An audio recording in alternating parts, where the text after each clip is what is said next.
kia ora, good afternoon, and a warm welcome to everyone to this XRB webinar, where the focus is to introduce the new and improved Tier 4 standard, specifically designed for smaller not-for-profit organisations in mind, be that registered charities, incorporated societies who will soon be following XRB standards, or any other not-for-profit organisation with a legal requirement to prepare annual performance reports following XRB standards. I'm going to start with some opening comments to set the scene and provide some introductions, and then I'll hand across to our presenters who will be walking you through the new Tier 4 standard and giving you awareness of those new requirements. We're incredibly excited to be talking about the recently published simplified Tier 4 standard and the accompanying template report that goes with it, which has been developed to help you complete your annual reporting requirements as quickly as possible. And this then allows you to get back to, of course, what you do best, which is providing assistance to those most in need, strengthening our communities, and protecting our environment for future generations. I'll just take a moment for everyone on the call to applaud you for your efforts in that space. I see it every day, the difference that the not-for-profit sector is making in New Zealand, which is absolutely stunning, and unfortunately needed more now than ever before. So we all thank you for your efforts. We have the XRB, the External Reporting Board, has heard loud and clear through our post-implementation review of the Tier 4 standards, and also through the Charities Act review that has been conducted by the New Zealand Government, that there is a need to make the reporting requirements for smaller not-for-profit entities easier, to reduce that compliance burden. We have heard, we have listened incredibly carefully, we've debated, consulted, and we've taken action. And we're very excited to be now talking about a final standard that's been published, because it has been quite a bit of work, but we're pleased to be at this position. The new Tier 4 standard has been developed in close connection with charity services, and we very much thank them for their support. And also recognising and acknowledging the policy objectives of the Minister for Community and Volunteer Sector, and that is to seek opportunities to reduce the compliance burden for smaller charities. But, and there's always a but to ensure appropriate levels of accountability and transparency are maintained across the not-for-profit sector. So it's always very important to have that balance between reducing compliance burden and also maintaining appropriate reporting requirements across the entire not-for-profit sector to maintain that support from your donors, from your funders, from the broader public at large. So those opening comments, some quick messages, housekeeping. This webinar will be recorded, is being recorded now. It will be made available to all participants, and also the slides. So rest assured that shortly after this live session, you'll get both the recording and the slides made available. Also, second point, just as important, we encourage questions as we go. Always really useful to get your questions. And I see some popping up already, which I'll address once I've finished, is using the Q&A function. So please feel free to use that. I'll address questions as we go, and we're very focused on allowing time for discussions on those questions at the end, where I'll pick through some of the questions that will be useful for everyone. So that will move on to the next slide. So very excited to be joined today by Jamie Cattell and Carly Berry, who have been instrumental in the development of these the new Tier 4 standard. They will walk you through exactly what the new requirements are. We've only got 30 minutes, so belt your seats. Yeah, it's going to be pretty quick, but we will have enough time to give you awareness of the new requirements, and there will be future presentations where we can drill down a little bit more, but today's to introduce you to the new requirements. So we'll move through to the next slide. This slide's really just about the XRB and what we're about and our vision. The key is to remember is that the New Zealand government, they decide who has to report using standardised reporting requirements. That comes through in legislation set by the New Zealand government. And then the XRB, as an independent Crown entity, has the challenge of developing appropriate reporting requirements for those who have a legal requirement to follow XRB standards. And of course, we're always trying to balance costs and benefits around that. Really important through this work that we've always got in mind the not-for-profit context, and I've already touched on this, that it is maintaining that trust and confidence. It doesn't matter how small a charity you are, you have an influence on the whole sector and the trust and confidence of continuing to receive those donations, continuing to receive those grants, continuing to receive the support of the wider community. It's an important, although we recognise we're talking about smaller charities today, smaller charities have a huge impact on the trust and confidence of the entire sector. So again, it's a balancing act. Cool. So we'll move on. This is the last slide from me for an introduction, and then we'll start to talk about each part of the Tier 4 standard. So there's one more slide after this, but we'll do it pretty quickly. Just highlighting briefly the Tier 4 standard. Who is it applicable to? Hasn't changed. It changed 18 months ago. The size threshold raised a little bit, but it's whether you've got operating payments less than $140,000 a year.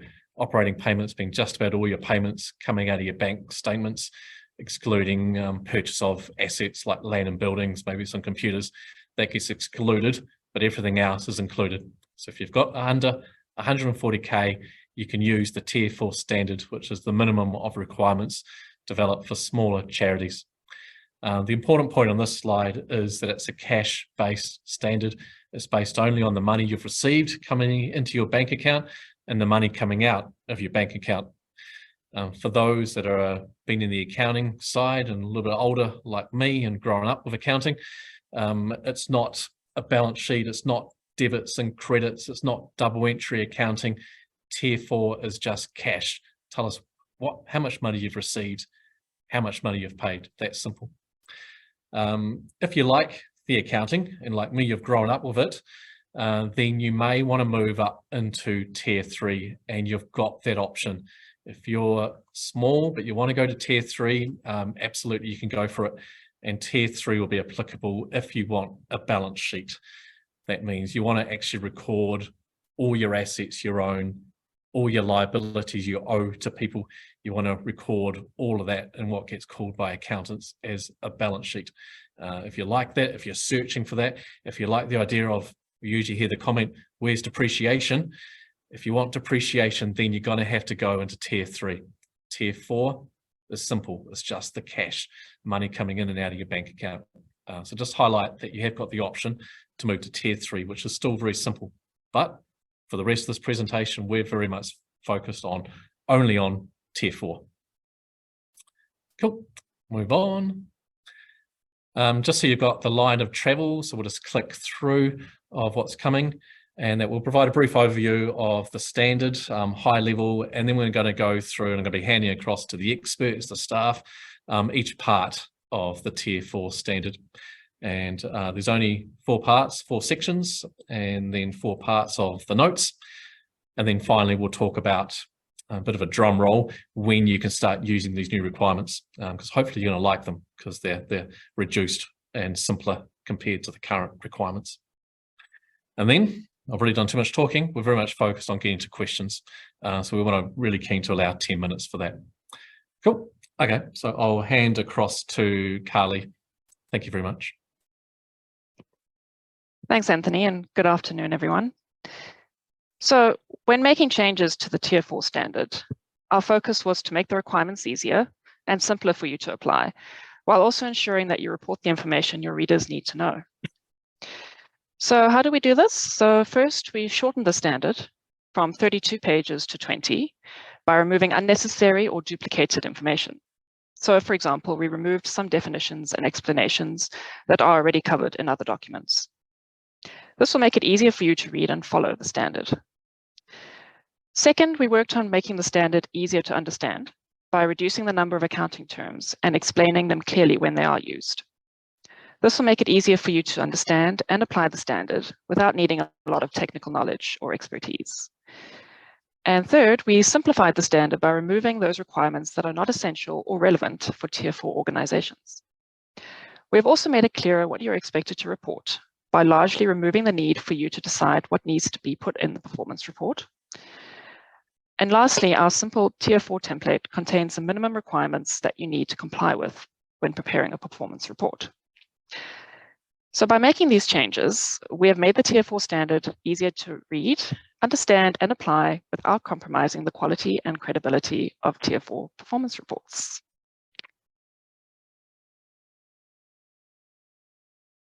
So the documents here on this slide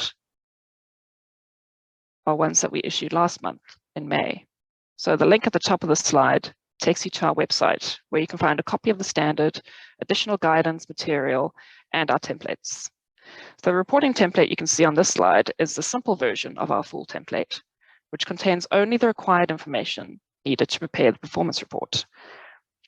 This simple template requires you to complete 3 pages only and contains guidance notes to assist you as well. Therefore, when the time comes to prepare your performance report, we suggest you start with this simple template, as there may not be a need for you to refer to the standard itself at all, unless you want more information. Our full template is also available on the website and contains all the possible information you may want to report, depending on your circumstances. So for the purpose of this presentation, we'll be taking you through each section of the simple template.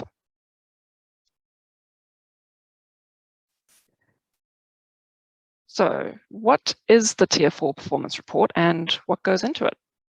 So the performance report contains information for your readers about the cash you received and paid, information about what you have done to achieve your objectives, and other information to help your readers understand how you performed during the financial year. The performance report is structured in 4 sections. So first up is the entity information section, which covers basic information about who you are. Next, the statement of service performance sets out what you did to achieve your organization's objectives. The statement of cash received and cash paid contains a summary of your bank transactions, as well as any physical cash transactions. And lastly, the notes section provides your readers with more detail on some of the information provided in the other sections, as well as other information necessary for them to understand how you've performed during the financial year. So we will discuss each of these 4 sections in more detail in the following slides.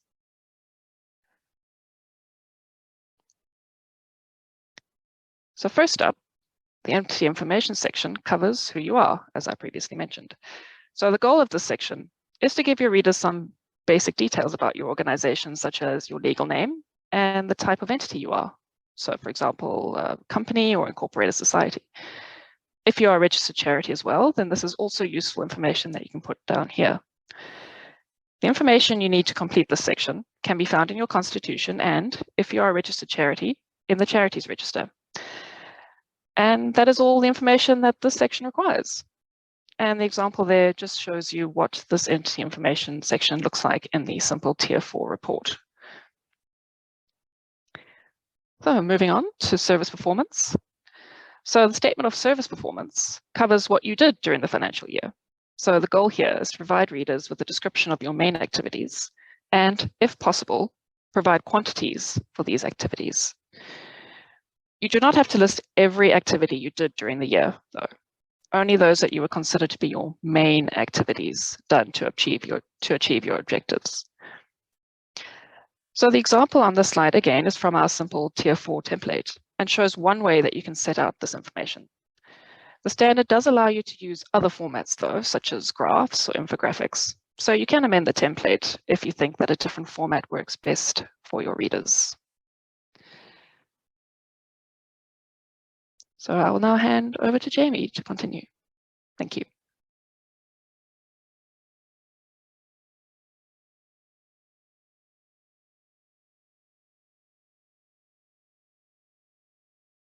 Thank you very much, Carly. Sorry about accidentally slipping ahead there. I am going to be talking to you about the statement of cash received and cash paid. which is the main financial statement that you have to prepare under the Tier 4 standard. As was previously mentioned, this statement is really a summary of your bank transactions. It shows you the big picture of your organization's cash flow for the year, the cash that has come in and the cash that has gone out. So the objective here, or the requirements, are to explain where your money came from, where it was spent, and you do this by grouping those transactions into categories. And the reason that it does this is to make the overall picture easier to understand. There are two broad main types of cash transactions that you're required to report. These are the operating activities and your other activities. Operating activities are the things that you do to carry out your organization's main purpose. For example, if you run a food bank, as we saw in those previous examples, it might involve receiving donations, buying food, paying for rent and for salaries and so on.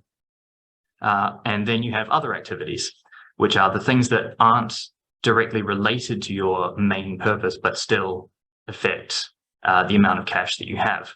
For example, if you invest some money into a term deposit or buy some shares, or if you borrow money from a bank or you buy a vehicle, these would be considered to be other activities rather than operating. And to prepare this statement, really all that you need to do is gather information from, say, your bank statements or cash transactions from a petty cash book, and then identify by running down the list which category each transaction belongs in, and then you add them up, and then you enter that into the template. The template will have some formulas that are already done for you, and that will subtract the total amount that you paid from the total amount that you received, and it will show the overall picture of how your bank balance changed during the year. But what are the categories that we're asking you to group things into? I've got a couple of slides on this that are going to go through each of the cash received and cash paid sections. The first one that we have up is the cash received from operating activities. And you can see an example of that on the right-hand side of the slide. And remember that operating activities are the main activities that your organization carries out to fulfill its purpose. And as I mentioned, it includes things like receiving donations or grants, or providing goods and services, or charging fees. The categories listed in the example on the right are the required categories that you have to use in the Tier 4 standard to group your transactions, but you only have to use the ones that apply. If you don't have anything that belongs in a particular category there, you can just leave it blank. You can also delete that row if you know how to use Excel and you want to do that. We don't have time to go over all of the categories and what goes into each of them in detail today, but I will highlight a couple of the trickier ones that might trip you up when you're looking at this. The first could be grants. So we have two types of grants in the template for cash received: general grants and service delivery grants.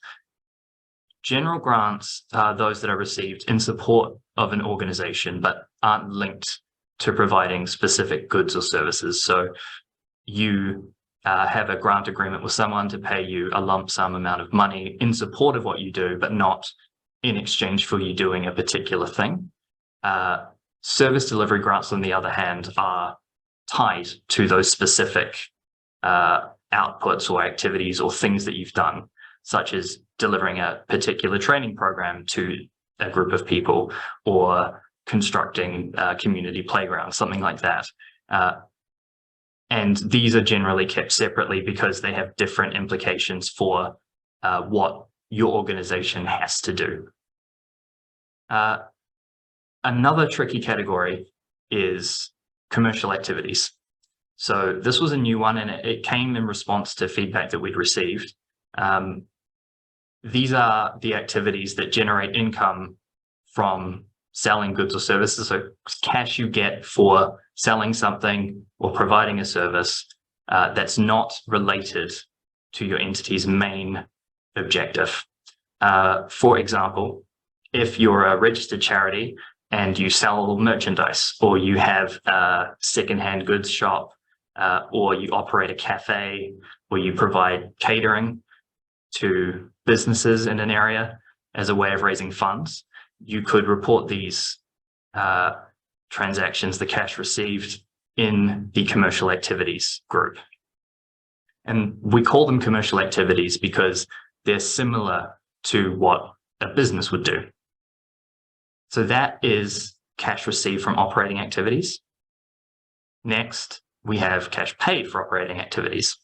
And there are categories for this as well, such as employee remuneration and other costs, volunteer-related costs, and grants and donations that you've paid. There are a few categories that could be trickier here. Employee remuneration and other related costs. That is everything that goes into paying an employee and includes all the other costs that are related to it. We were asked to separate this from volunteer, which is why we've done that. But the other one that you've seen repeated here is commercial activities. And this one might be a little trickier on the cash paid side than it is on the cash received side. When we're talking about commercial activities on the cash paid for operating activities side, we're talking about things that are solely related to that commercial activity. So if you are buying raw materials or you're renting a space that's solely used for a commercial activity, then you would put the cash paid into that commercial activities category here.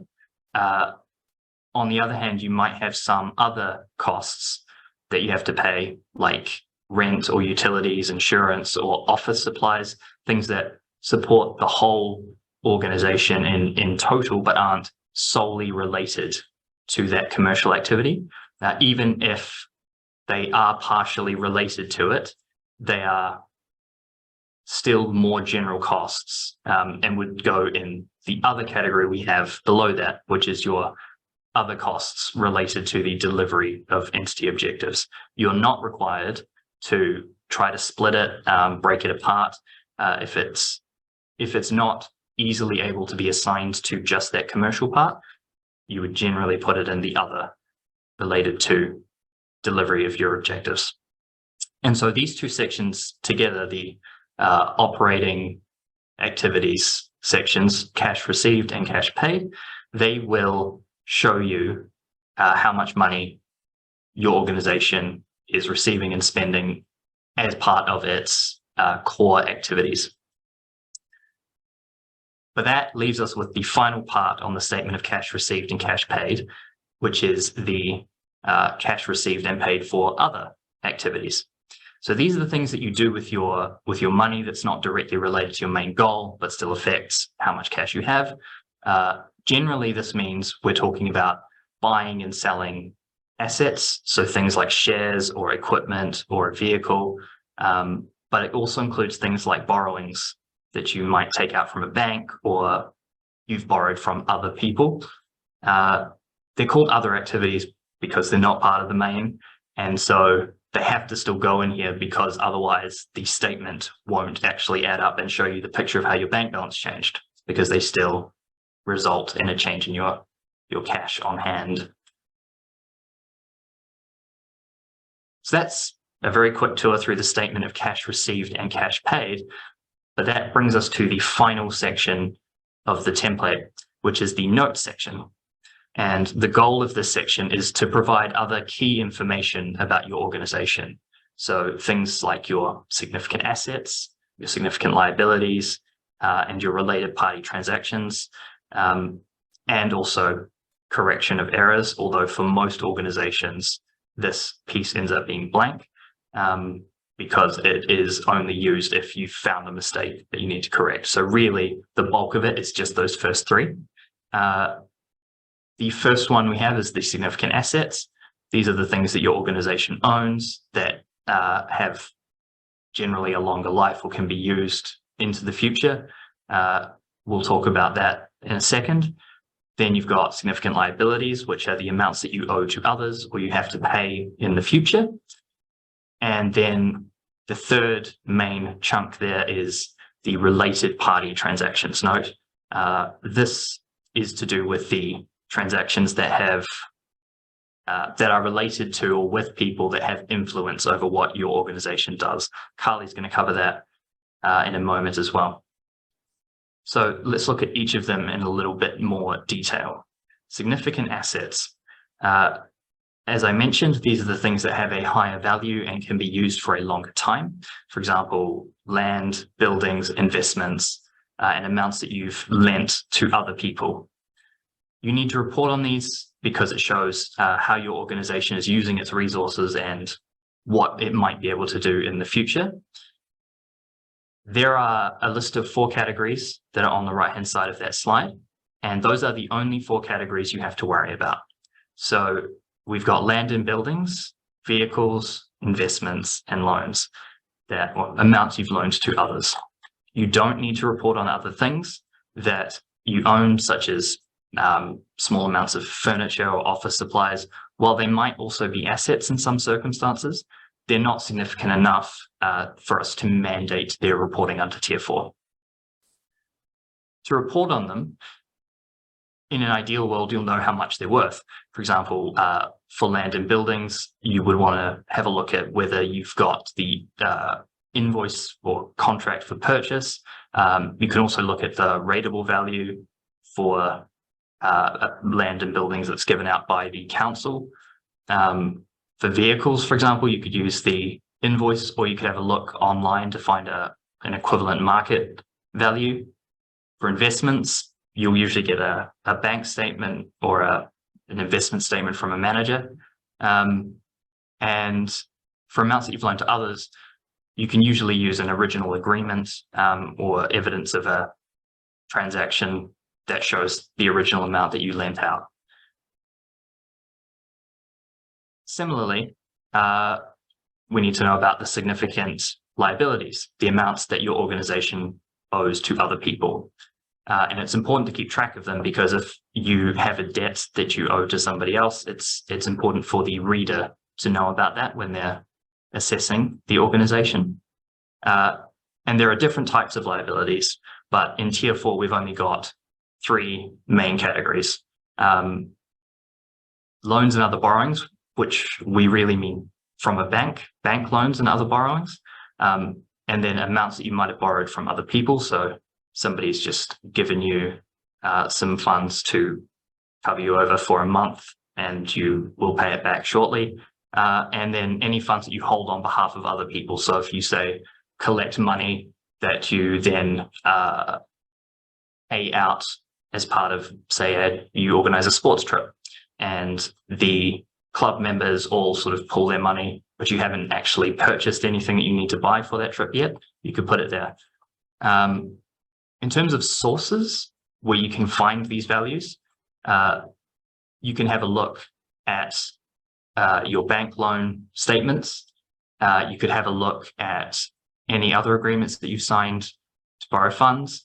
But the important thing is to include these wherever you actually have them, because you need to be able to demonstrate to the reader how you are using your resources and things that you've sort of signed up for.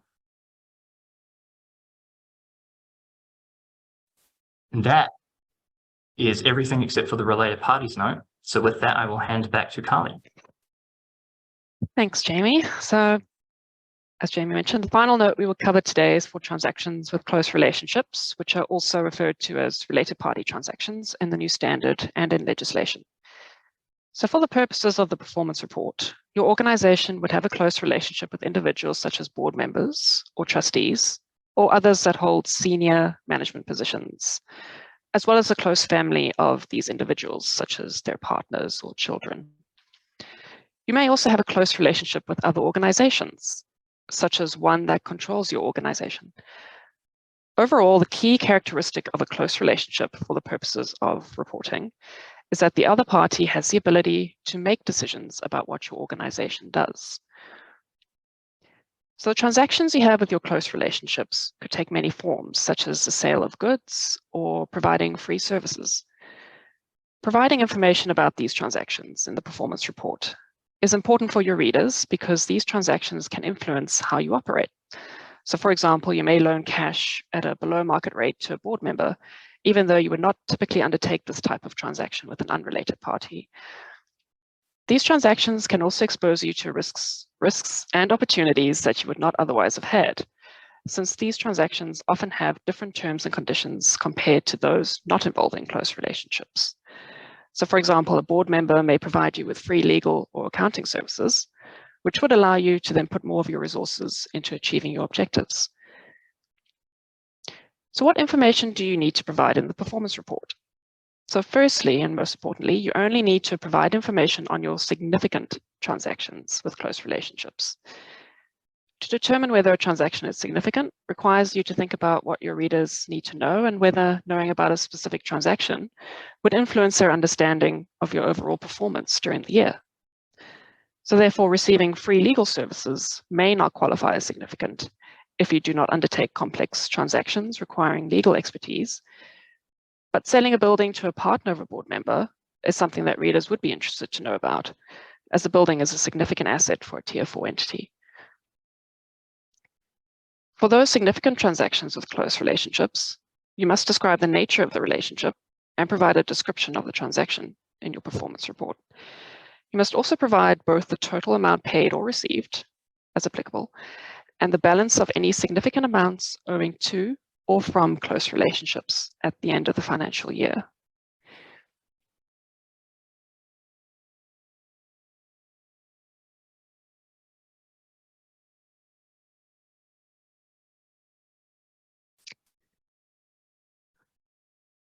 Sorry, just did not want to go to the next slide.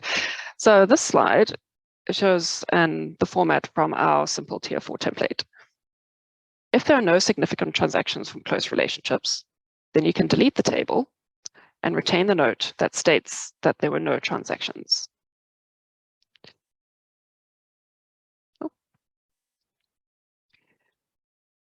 So moving on to the commencement date. So the mandatory application date for the standard, so when you need to start using it, is for periods that begin on or after 1st of April 2024. And you may apply the standard earlier than this, but only if your financial year ends on or after 15th of June 2023.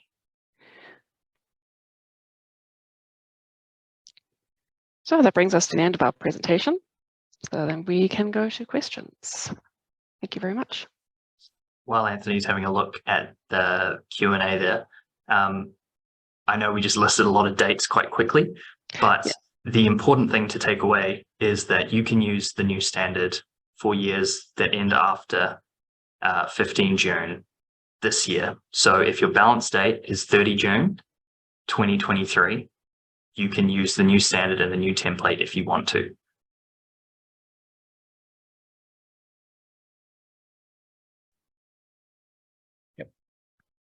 Thanks, Jamie and Carly, for taking us through those requirements. That's perfect.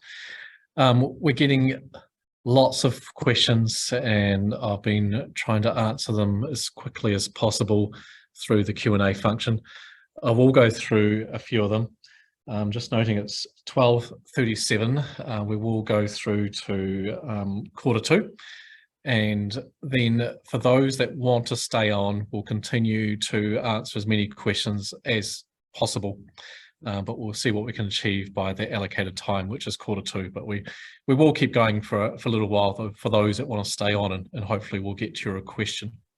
What we will also do, because there's so many questions coming through that are all really useful, is we will provide a written response to all these questions and send them out afterwards to all participants. So if we miss any of your questions, we will provide a transcript of all the questions and all the responses. So ultimately, we will respond to all of them. So just going through some of them, just to highlight again, and for those that came in a little bit later, because there was lots of questions at the start, the recording and the slides will be made available afterwards. So we'll send that directly to all participants. Those slides will include the links to where you get the information on where the standards and where the templates are, and also the hub for additional guidance material that we've already got in future guidance material. So those links that will be available on the slides will be incredibly useful. But rest assured, we'll send them out afterwards. Also to note that those slides will have got our direct contact details, and you're more than welcome to contact us anytime. Maybe drop us an email first of your query, and then we're happy to come back to you. So please don't hesitate to contact us directly also after this meeting, this presentation. So that was some of the first questions. Then there is lots of questions around the Tier 4 threshold of operating payments of under 140k, and people working out whether they're eligible to apply the Tier 4 standard or not. So it's operating payments, that is the terminology used in legislation. It is interesting that the Tier 4 is set by legislation, by the government, around who can use the Tier 4 cash-based standard. So operating payments in simple terms is all the money coming out for the year, an annual period, out of your bank statements, excluding the purchase of any, what I would call, property, plant and equipment assets that you're expecting to hold for longer than 12 months. So that would be land, buildings, computers, maybe some furniture and fittings, vehicles, those types of things are not included in the operating payments measurement. There's also lots of questions on GST and whether GST is included when you're measuring that 140k. And I'm not sure, Jamie, if you want to come in first, if you can remember, I want to say that in the simple terms, it includes what's coming out of your bank account, which are GST inclusive amounts. But have you got anything to add to that, Jamie? Usually, yes, it would be determined based on that. I think it might change. I would have to confirm again whether it is included for legislative purposes. But in the standard, you do have the option of reporting on a GST inclusive or exclusive basis. But most of the time, it's going to be inclusive. Yep. So I'd say with quite a bit of confidence that the intention is around that measurement, that it was a GST inclusive amount, but we'll double check that and see if there's any small print around that and include that in the responses that we'll send through the written afterwards, that technicality around GST. Okay, there was some questions around people working out when they're using the Tier 4 standard of when they record things like subscriptions that they receive in advance or prepayments of expenditure when you're wanting to move income into different periods to which it relates. The response to that is that Tier 4 is a cash-based standard. So you record all the money you've received. Doesn't matter if it relates to this year, next year. If you've received it in your bank account, you record it, all that money under your using the Tier 4 standard for this year. If you want to do things like get income and expenditure into different periods based on when that expenditure or income relates to, that's called accrual accounting. Then I'd kindly suggest you need to have a look and move into the Tier 3 standard, which brings in that more complex type of accounting principles. But Tier 3 definitely allows for it on a simple basis, but not Tier 4. It's just cash. You've received the cash, it's in your bank account, you record it in that year that you've received it. So a few questions around that. Whether the Tier 4 standard is appropriate, is applicable to charities and incorporated societies? And the answer is yes. The Tier 4 standard is developed specifically for not-for-profit entities, any type of not-for-profit entity, being that registered charity or incorporated society. There has been a significant focus over the last 5-7 years on registered charities because they've got a legal requirement to follow XRB standards, including the Tier 4 standard. Over the next 3 years, incorporated societies will have a requirement for the first time to follow XRB standards, starting from November this year. For your first period after you re-register as an incorporated society, you'll have a requirement to follow our standards. So there is a new focus on incorporated societies, and we will look to provide additional guidance to the extent needed around how to apply the general not-for-profit standards for incorporated societies. All right, just keeping an eye on time, how many questions I can get through. There were more questions around the size threshold and whether it includes income and expenditure, and some comments coming through that people thought maybe you need to add that together, that you've received a 50k grant and then you've spent the 50k grant. Does that mean the total's 100k? No. The Tier 4 threshold is only based on your outgoings, your expenditure. It's not based on considering income also. So if you've received 200k, but you've only spent 50k, then you're going to be under that 140 because you've only spent 50k. There is small print in the standard around consecutive years. If you go over 1 year, that 140k in expenditure, you have to go over for 2 years before you can no longer apply the Tier 4 standard. So there is some small print around that avoids that case where you have one big year. To move out of Tier 4, you have to have 2 big years in a row. But there is a bit of small print around that, that we've got specific guidance on that's available on our website. Okay. Oh, yes. More than a few questions coming through on the annual return that you need to fill out every year with charity services, and whether that's going to be aligned with the new requirements. And the answer is yes, absolutely, but not quite yet.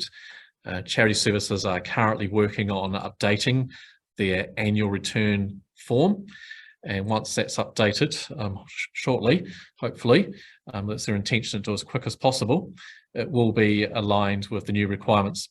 And in fact, the objective of this process, when we've been talking it through with charity services, is to take it one step further, and instead of for Tier 4 having a requirement to file separate financial statements, as long as you complete the annual return, charity services, once it's updated and it will be aligned with our standard, then you only need to complete the annual return and not also file financial statements. Why is that?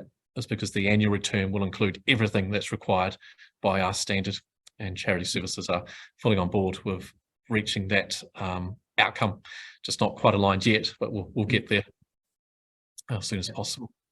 In the meantime as well, to help you complete that annual return, we know that the categories are going to be different. So we're going to add to the template a separate tab in the Excel spreadsheet version, which will recalculate and add back together the categories that you need to in order to fill out that annual return form. So if you do the template and you key in your figures using the categories in the simple template, it will be able to tell you what figures you enter into the annual return to avoid you having to do that double calculation. Yeah, thanks, Jamie. So no, we've just gone over time of Q2, so we will carry on and stay online for those that want to keep working through some of the questions. We're quite happy to stay on. So yeah, the formal part of the webinar is completed, but we'll stay on for a little bit longer and see how many more questions we can address. Just noting that we will send a transcript of all the questions and all the answers. Maybe give us a few days, but shortly following this webinar. Cool. So with that, I'll just address a few more before we close the webinar. There is several questions also coming through on audit and review requirements. And this is where I would like to double check, so don't quite quote me, and Jamie, come through if you've got a bit more confidence. But my understanding and memory is that the audit and review requirements following the Charities Act review, and remember that audit and review requirements are set by the government, not by the XRB. If you have a requirement to have your financial reports audited or reviewed, that is set by legislation. From memory, I understand that has not changed for charities under the Charities Act review, and that is still 500,000 expenditure for a review. So if you've got over 500,000, you have to have a review under it, no requirements. And if you've got over $1 million expenditure in a year, you have a requirement to have a statutory audit. I just can't remember quite the small print of that expenditure as operating expenditure. It's the same expenditure that is what determines your reporting tier. So given that we're talking really about tier 3 and up, the short answer here is that based on size alone, if you meet the criteria for tier 4, you don't have to have an audit or a review. There are some entities or some organizations that have in their rules that they have to have an audit, and in which case you have to follow the requirements of your rules, but you are allowed to go back and have another look at those requirements and have them changed by whatever procedure your rules say that the rules can be changed to not require that anymore. But it's certainly not something that would be imposed by legislation at the size threshold for a tier 4.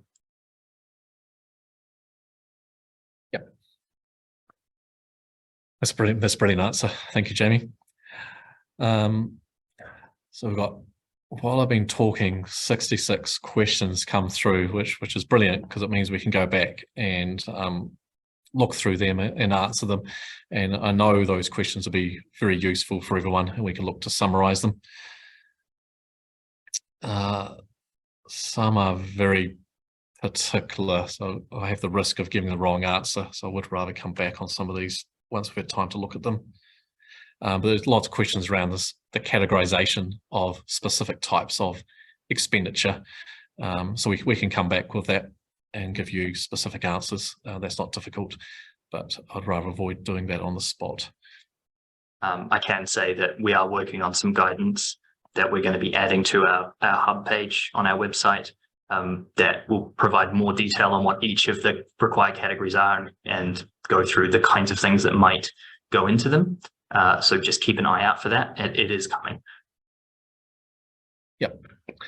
Just final question, which I'll address before we close, is there are questions coming through around when can we use the new standard, the new template. I like to think that means you like the look of it and you want to use it as quickly as possible.